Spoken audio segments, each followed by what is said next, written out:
শুভ সকাল বন্ধুরা, রোজকারের মতো আজও আমি চলে এসেছি মাসিমার রান্নাঘরে। আজ রান্না হবে ফুল চচ্চড়ি ইলিশ মাছের মাথা দিয়ে, আর হবে ভেটকি মাছের ঝোল সবজি দিয়ে। পুরো রান্নাটা আপনারা দেখুন, স্কিপ না করে।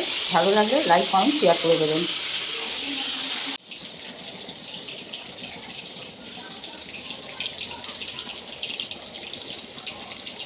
ইলিশ মাছের মাথা দিয়ে চচ্চড়িটা হয়ে গেছে। ভেটকি মাছের ঝোল, পটল ভাজা হচ্ছে। এর মধ্যে এবার মশলা দেবো।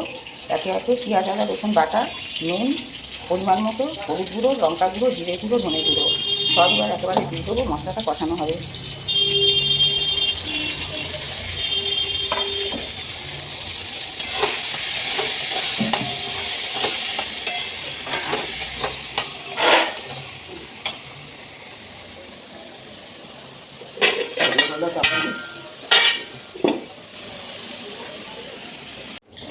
মাছের ঝোল হয়ে গেছে, মাছের ঝোলটা এবার নামাবো। এবার মাসিমা টিফিন করবে। মাসিমা কিছু বলবেন? এই যে আমাদের মাসিমা।